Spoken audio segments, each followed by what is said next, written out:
উম্মতের ফিকির একসাথে করলে ইলিয়াস রহমতুল্লাহ আলাইহির অন্তরে যে ফিকির ছিল সারা উম্মতের ফিকির একসাথে করলে ইলিয়াস রহমতুল্লাহ আলাইহির ফিকিরের সমান হবে না। আর একজনের ফিকিরে উম্মতের তাফাক্কুর ফি হালকিল্লাহ উম্মতের ফিকিরের কারণে আজকে ৬২টা দেশে দাওয়াত ও তাবলীগের মেহনত চলতেছে। সুবহানাকা লা ইলমা লানা ইল্লা মা আল্লামতানা ইন্নাকা আনতাল আলিমুল হাকিম। আলোচনা শেষ করতে পারলাম না, এই জন্য দোয়া চাই। আমি অনেকের হক নষ্ট করছি, আল্লাহ হায়াতে বাঁচাইলে মোতায়েম সাহেব যদি স্মরণ করে আবার দেখা করব, যদি হায়াতে বাঁচে তাহলে বেঁকে বেঁকে দোয়া করি আল্লাহ সবাইকে নেক হায়াত দান করুন।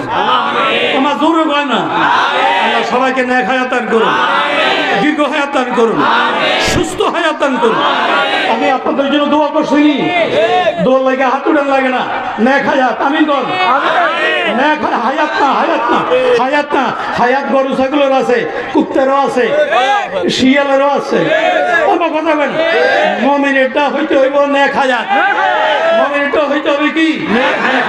তাহলে আমি দোয়া করি, আবার আপনারা আমিন করি, আল্লাহ আমাদের সবাইকে নেক হায়াত দান করুন, দীর্ঘ হায়াত দান করুন, সুস্থ হায়াত দান করুন। ওটা দোয়া হইছে, যদি না আইতেন এই 3টা দোয়ার বাকি হইতেন নি। মুসাফিরের দোয়া কবুল, আমি অযোগ্য হইল, আমি মুসাফির। আমার কথা কয় না, এই প্রতিষ্ঠানের জন্য দোয়া করে গেলাম, আল্লাহ প্রতিষ্ঠানকে কবুল করুন। যারা খেদমত করে তাদের অন্তর আল্লাহ তুমি ইখলাস দিয়ে দাও, আল্লাহ তাদের চোখের বাণী তুমি কবুল করো। মাঝে মাঝে কানতে হবে, মোতাম সাহেবকে আমি বলেছি মাঝে মাঝে কানতে হবে, ভোর রাত্রে উঠা। দিনী প্রতিষ্ঠান চালাইতে 2টা জিনিস লাগলে, ইখলাস আর চোখের পানি। ইখলাস আর চোখের পানি। বলে হুজুর টাকা পয়সা কি করলেন? আপনার চোখের পানি পড়লে টাকাওয়ালা গো বেরি আল্লাহ কি লইব? কইব অমুক মাদ্রাসার জন্য কি জানি মাদ্রাসা আমি আনতা দিয়ে জন্য 10,000 টাকা লইয়া যা, 1 লাখ টাকা লইয়া যা, 50,000 টাকা লইয়া যা। আপনাদের বিশ্বাস হয় না? এই যে সাক্ষী এখানে, এই যে সাক্ষী এখানে, এই যে সাক্ষী এখানে, গত বছর উজানি মাগরিবের নামাজের পরে 40 মিনিট বয়ান কইরা কইছিলাম কে কি দিবেন দেন। এটা একটা প্রতিষ্ঠান, খালি ওয়াজ লইতো না, কিছু নিতে হইলে কিছু দিতে হয়, কিছু নিতে হইলে কিছু দিতে হয়। এই কথা বলার সাথে সাথে দেওয়া শুরু হয়েছে, আর দেওয়া শুরু হয়েছে, হইতে হইতে হইতে হইতে হইতে হইতে হইতে আমার 3 দিন লাগছে ভাও করতে। ভাও করে যখন মেশিনে বসাইছি, বই না দেখি 1,70,000 1,70,00,000।